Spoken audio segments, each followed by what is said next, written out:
Committee on Media and Publicity is still with us in the studio. Well, you were answering that question about why the Senate wants retired Colonel Hamid Ali to appear in the customs uniform. Well, like I was saying earlier, the custom is an institution that has its norms, etiquette, conventions, and practice. And I think globally, when you visit any country, you know who a custom officer is. They may have different names, but you know that, yes, these are the people who are saddled with certain responsibility. And I think within this context, in the first instance, yes, I know it's within the prerogative of Mr. President to appoint whoever he wants, because at that level, it has been made like a political, appointment. But the reality is that CGC is a rank. Controller General of Customs is a rank. And that's why we have Deputy Controller General of Customs, we have Assistant Controller General of Customs down the line. Now, for a young Nigerian, male or female, who joins the custom, the dream, the vision, the hope, the aspiration is to get to that last rank, the CGC. It's just like the head of civil service. Every civil servant wants to get to that top. So within this context, to us, we realize he is not showing leadership by example. By not wearing the uniform, he's not motivating his men who are out there doing this work that involve also danger.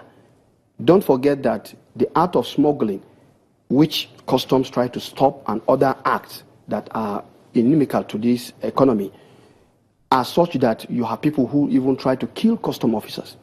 And so there is something about that profession or that calling or that responsibility in our national arrangement, that whoever is heading it should be able to motivate his men and officers.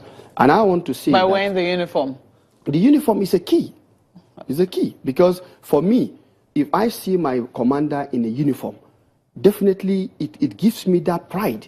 Okay, now we're going to go to Lagos now, where Gimba has questions for you. So, Mr. Sabi, we do know that the retired Colonel Hamid Ali has been in the army, been in the military. Perhaps his, let me get your thoughts on this. Is the customs uniform, in his eyes, seen as a little less than what the army is?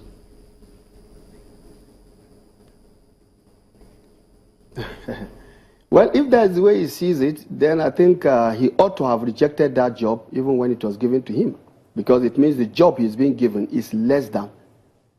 We shouldn't be doing things half measure.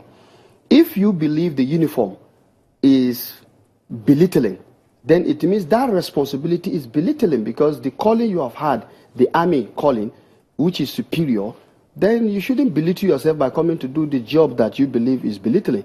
The responsibility is simple. It's a national responsibility, a national duty. And I think if we are patriotic enough, what is uniform? Uniform is something that gives you that sense of, purpose. Why do we have a national flag? Why do we have certain insignia? You don't think it's a mark of respect for officers who were commissioned from day one to be customs officer? It could also be that. It could be that he's respecting the uniform by not wearing it because he was not commissioned. Well, for me personally, I don't think so. Because his name, he's not the sole administrator. If he was sole administrator of customs, one can understand. But it's Controller General of Customs, CGC. And there is Deputy Controller General of Customs. There is Assistant Controller General of Customs. I think something is wrong here. Okay, and so personally, please permit me to just come in here, because it seems to be becoming more and more contentious. What's in a uniform? I mean, if you look at the statistics, this is a man who is manning the borders properly under his watch.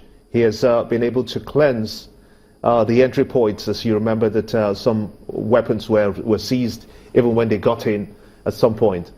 This is a man who has been, given that credit for carrying out his work and carrying it out very well indeed.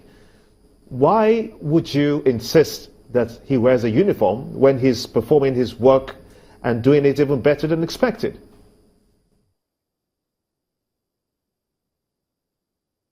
Well, you see, we have to get something very clear. Why do we even designate some people to wear uniform in the first instance? Are they not Nigerians? Why not ask every Nigerian to just wear whatever, and then when you are passing, we call you whatever name you have. When we have a standard, I think we shouldn't be abusing those standards. These are institutions. And if we are building institutions, we must do things to make sure that these institutions remain institutions. We are individuals, and we shouldn't revolve or build institutions around individuals because they will collapse. And I think for me, the issue of esprit de corps, which those who are in uniform try to talk about, you can't get that when you do things differently. And I think there are so many things that goes with it. And for all intent and purpose, we are aware if an officer who decides to wear his jeans and T-shirt, who is a custom officer, goes in, the same person will be disciplined for improper dressing, for not doing what is directed, and at the end of the day, he may even be dismissed. So what happened in those situations? So if we have to lead, I think we should be leading by example. It's a calling that all of us knew. When you say customs, they are uniform people. When you say immigration, they are uniform people. When you say army, they are uniform. Police, they are all uniform people. Yet they are Nigerians. So I think if this is it, then we must do the right thing. Trying to isolate one individual to do things differently, I think is not something that should happen, especially now that we are saying we want to do things properly. We are brought in change. Our president is very desirous of building institutions that will stand the test of time. And I think that's why he's not fond of interfering. Earlier on, I think a question was put to my former leader, Senator Alin Dume, whether there was, and he said no. The president, he knows, does not interfere in the way people do their things. And I think that is an important element that we should begin to deepen, so that institutions, the way we know them, let them grow that way. There is certainty in what they do, and people can depend on them because they are doing the right thing. Senator, this is a fine place to leave it.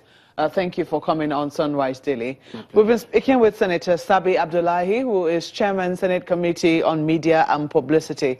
Sunrise Daily will continue in just a moment. Don't go away.